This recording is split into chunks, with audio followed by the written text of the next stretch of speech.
Welcome to the second part of introduction lecture 1. In this we will discuss about what is the difference between microprocessor and microcontroller. And then we just discuss in a few slides about embedded system. And then next we will discuss about selection of a microcontroller. And then will be a slight introduction about 8051 microcontroller. So let's start with difference between a microprocessor and a microcontroller.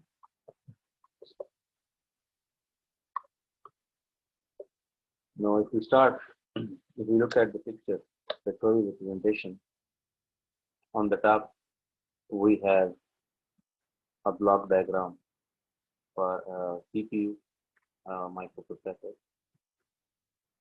and on the bottom we have a pictorial representation for a microcontroller. Now, if we look at the picture, the major difference between this one and this one is that in the case of a CPU, we have RAM, ROM, input-output ports, timer, and serial COM port. But they are all externally connected with the CPU. A very common example of this thing for a microprocessor is a desktop computer. In a desktop computer, RAM is externally connected, your power supply unit is externally connected, your ROM is externally connected, even your input-outputs are externally connected with the CPU. Means a CPU is a standalone unit, general purpose unit is a standalone unit. Understood? All the things has to be connected externally with the CPU. Whereas in the case of a microcontroller, all the things are built on a single chip. In other words, this can be called as system on chip. This means we have a CPU on it, we have a RAM, we have ROM, we have serial communication port, we have timer, and we have input-output port. But these all things are developed on a single chip. Understood? So, in other words, we can differentiate between a processor and a microcontroller. Is that in the case of a microcontroller, you cannot upgrade your RAM, ROM, your input-output ports. Means in the case for a microcontroller, because it's a system on chip, so it means once the RAM is developed on the chip, you cannot extend that RAM. Similarly, for the case of the RAM. Whereas for the case of the CPU, that is a very common example, that when you don't have enough space in your hard drive, so what you do, you change your hard drive or upgrade your hard drive. Means you shift from, let's suppose in the old days, we shift from 40 GB to 80 GB.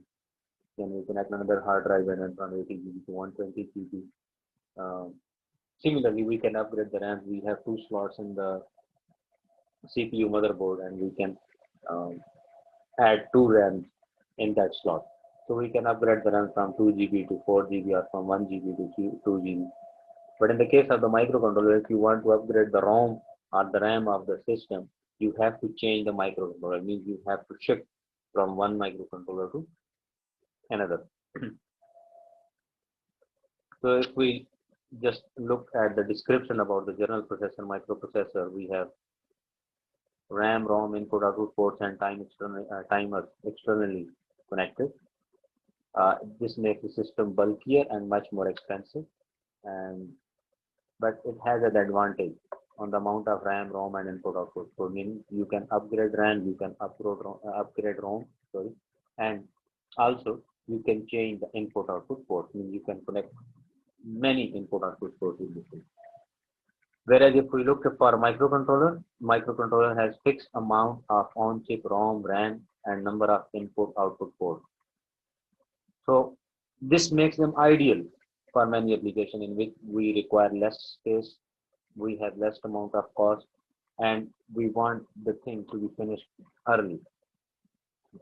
So, or we want our circuit to be less complex in the case of a microprocessor.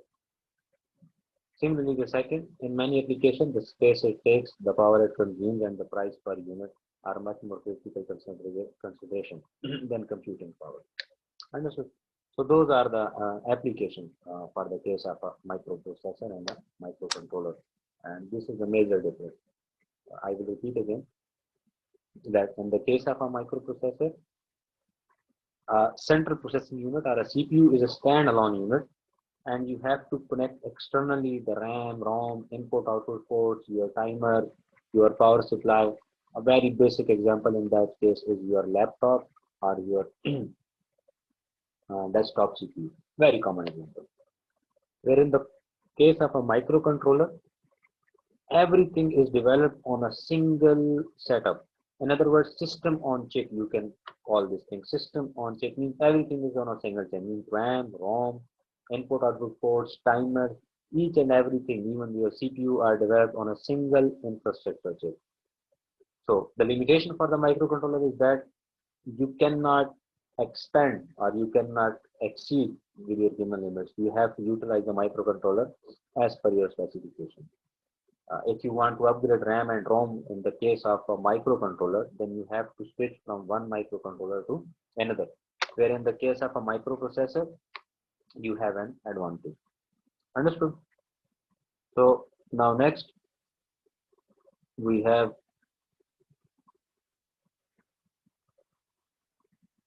about embedded system, microcontrollers for embedded system. So there is no limitation when we use the terms of embedded system. You can use a microprocessor, you can use a microcontroller. But the only purpose in the case of the embedded system is one and only one task. Understood? Which means if you are dedicating the term embedded system, which is microprocessor or microcontroller, it will do only a one task. Similarly, the thing is written here. An embedded product uses a microprocessor, means in an embedded system you can use a microprocessor or a microcontroller to do one task and only one task only. Understood? This means there is only one application software that is typically burned into ROM. This means you cannot do other functionality. So it means your ROM is your permanent memory in the case of your microprocessor or in the case of your microcontroller. So there is only one single application. Whereas similarly, a PC in contrast with the embedded system can be used for any number of applications. Understood? It has RAM memory and an operating system that loads a variety of applications into ROM and lets the CPU to run them. Again, a common example in modern days is your mobile. You have many applications running on your mobile, like your WhatsApp, your YouTube, Facebook, your contacts, your messaging, Skype, similarly your PC, your laptop. So in other words, a PC is connected to multiple embedded system products. Means in the case of your mobile, a camera is dedicated. Means a camera is doing only one functionality, is capturing images. Understood? Your microphone, your battery monitoring system. So these things can be called as an embedded system. So your central processing unit, your PC, is connected to various embedded products. So each one peripheral has a microcontroller inside it that perform only one task, as I said earlier. Sorry. That a camera. So there is a microcontroller in that camera functionality which is taking pictures. There is a microphone which is converting your analog audio signal into a digital audio, which is also called a codec. A very simple thing. Then you can have your battery monitoring system in your laptop. So these are the things that are called embedded products. Means only one and only one application, single application that can be done. Now next we have about selection of a microcontroller. How we can select a microcontroller. So microcontroller has different types. There are 8-bit microcontrollers, 16-bit microcontrollers, and 32-bit microcontrollers. So there are, we have listed a few of the microcontrollers. 8-bit microcontrollers, Motorola, Intel, Zilog, and Microchip 8. So those are all the 8-bit microcontrollers.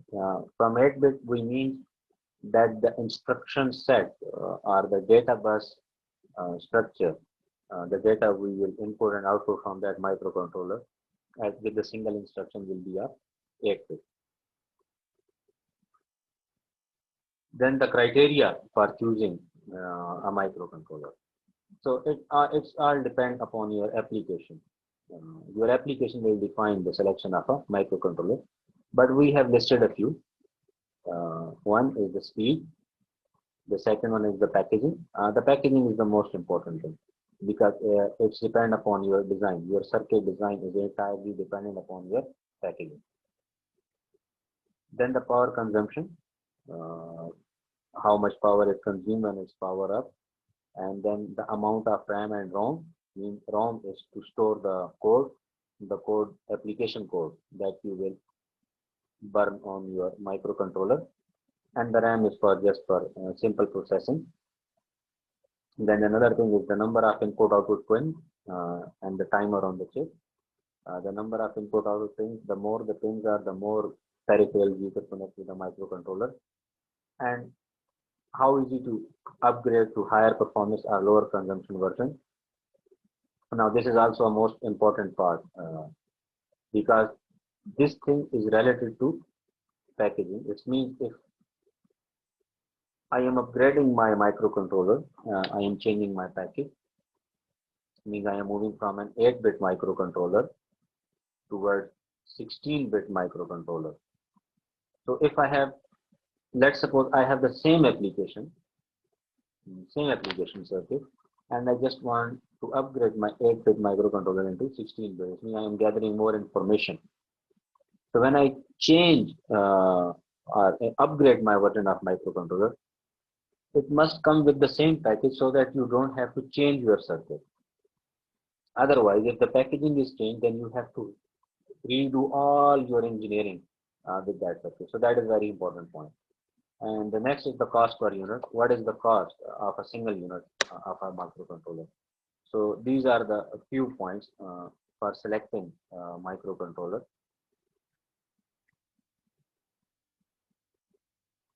Okay, next, again, the same thing goes on, is about the availability of the software for development, a specific line of code, availability of the debugger, availability of the programmer, and then the availability of the literature, that is also very important.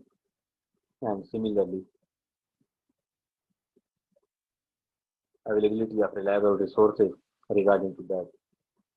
Now, why we are studying 8051? 8051 has a largest number of diversified multiple sources suppliers. You have Intel, you have Atmel, you have Philips, you have Infineon, you have Matra, you have Dallas Semiconductor, Maximum. So those all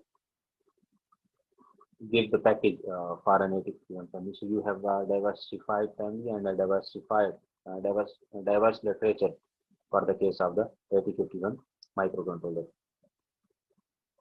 Journal about the 8051, it is also referred as MCS51 or 80 Atwell CS51.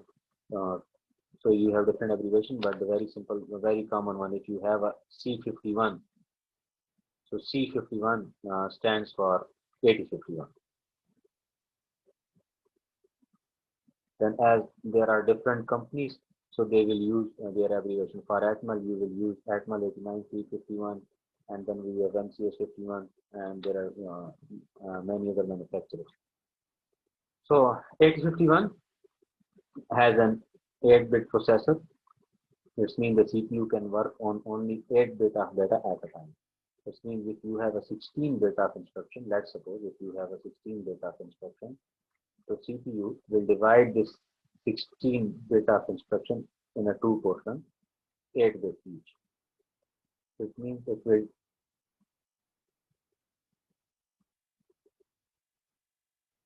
take 2 machine cycles to execute this instruction. Understood?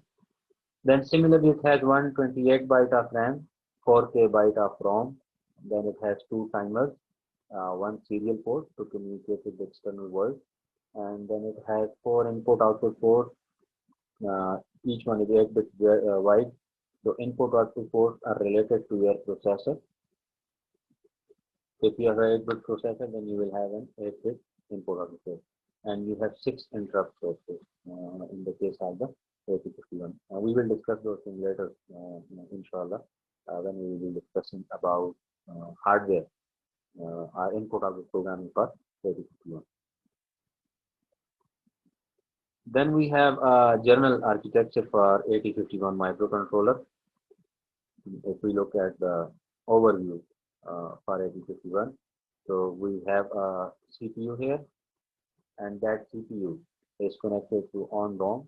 ROM is for code, which means application software that you have written will be mapped here on the ROM. Then you have the bus control oscillator. Oscillator is for the clock source. As we know, every digital circuit requires a clock source. So that oscillator is used to provide a clock source to the CPU, on which it will package the instruction and will perform different instruction or different properties. Then you have interrupt control, input-output port. You have one serial port. Then you have timer with label as timer 0 and timer 1, and then you have on-chip RAM. So this is the general overview of lecture 1 part 2. At start, if I revise again, at start we discuss about difference between a microprocessor and a microcontroller. In the case of the microcontroller, all these things are on a single chip. These are built on a single chip, system on chip. Understood? Where in the case of the microprocessor, you have to connect each and everything externally, means RAM, ROM, each and everything has to be connected externally. Then we have an embedded system. Embedded system are utilized to perform are utilized for only one single application. Your microcontroller is a kind of an embedded system because it can be utilized for only a single application. Where in contrast, a PC has connected. A PC is connected with multiple embedded systems. Understood? I have given you example of a camera, battery monitoring system, and your RDO, and a lot of other things like your printer, your pointer devices, something like that. Then about the selection criteria. So in selection criteria, there are different points that we discussed. Depending upon your application, what do you want? If you are concerned about the cost, and then you will look at the cost per unit. If you look concerned about the computing power, then you will look about the instruction size of the processor, 8-bit, 16-bit, 32-bit. If you are concerned about that your application size is too large, then you will have to look at the ROM of your processor. If you want to make a compact design, then you will have to look at the package in which your microcontroller is coming, or in which package it is available. So there are different factors that depend upon. Similarly, the literature that is available, the development environment. Do you have development environment or not? It is open source or not? So for selection, you have to look at the different criteria.